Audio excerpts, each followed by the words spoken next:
Welcome back to Find Your Passion, Find Your Purpose. And today we are on step 3, which is we're talking about get crystal clear on your natural skills, your strengths, and your talents. So this time it's time to shift our focus from what you don't love to do to what you do. And this step is obviously extremely important, and you're going to want to take some time to really reflect on what lights you up. You're going to start by looking into your childhood experiences. Sometimes what we loved most as a child provides clues to what we can and should do as adults. So, what did you love to do as a child? What projects or things did you naturally gravitate toward? Did you love playing on computers or crafting friendship bracelets for your friends? What specific activities or hobbies brought you joy and fulfillment? What made you lose track of time as a kid or even as a teen? Was it reading fiction novels? Was it writing HTML code, or was it playing teacher with the neighborhood kids? You'll also want to think about what other people are always asking you for guidance on, because get this, you likely have no clue how truly fascinating and talented you truly are. So what do people always ask you for help with? Which topics are you the go-to person for? Start to write those things down. Write it down. Ask around if you need to. Answering this crazy simple question can not only help you to figure out what you're good at, asking around can also help you to uncover things you might not even realize that you're good at. And that's why it's so important to engage in this type of self-reflection, because most of us tend to overlook our own gifts, or we take them for granted and think everybody must be good at this. But the mix of things you are naturally good at are 100% unique to you. Now, let's take the focus off other people in the past and talk about what gets you excited and energized right now. Even if you're not getting paid for it, what do you find yourself talking about at parties or reading about in your spare time? What subjects do you love learning about? What can't you stop researching, even if it seems widely unrelated to what you think you want to create as a business?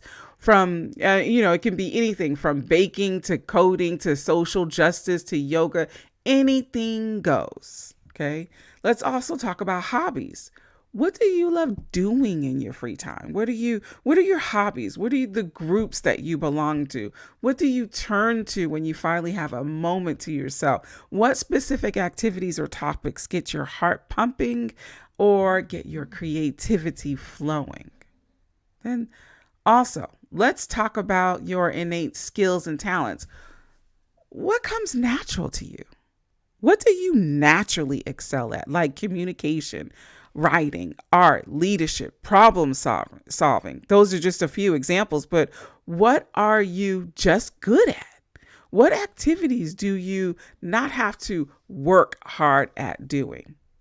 The point here is to clearly identify the specific activities or topics that come naturally easy to you. It's also about pinpointing what brings you genuine joy or inspiration. Your passion is usually one or a combination of the two. That said, passion isn't always something innate either. Sometimes, in fact, oftentimes, you don't discover you're passionate about something until you give it a try or even 100 tries. That said, don't neglect or discount the skills that maybe didn't come as naturally to you either.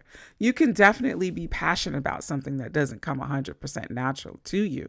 For example, what are some skills that you've learned over the years that really excited you when you started to dig in? Did you become obsessed with it? Did you become obsessed with things like designing or color theory, or DIY your graphics for your first website, or start to love the concept of SEO while you're writing product descriptions for your first Etsy shop?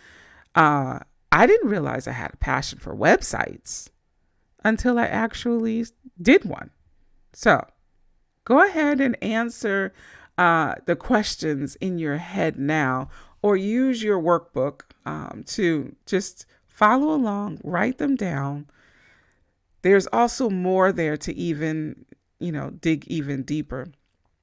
Listen, at the end of the day, this is simply about gathering information about your skills, information about your talents and your interests, because they all can help you to pinpoint your passion or your passions, right? And it's totally natural and normal to have multiple passions in our lives. I know I'm a multiple passion person, okay?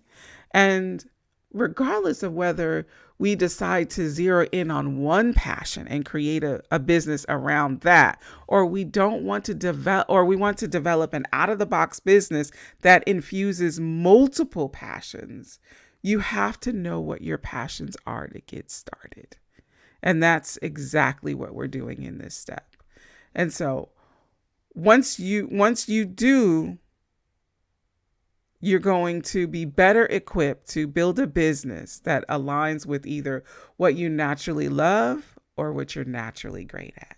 You're going to also be able to stop making decisions based on fear or out of the need for stability. And instead, it's going to come from joy and inspiration, AKA passions and purpose. How's that for a win?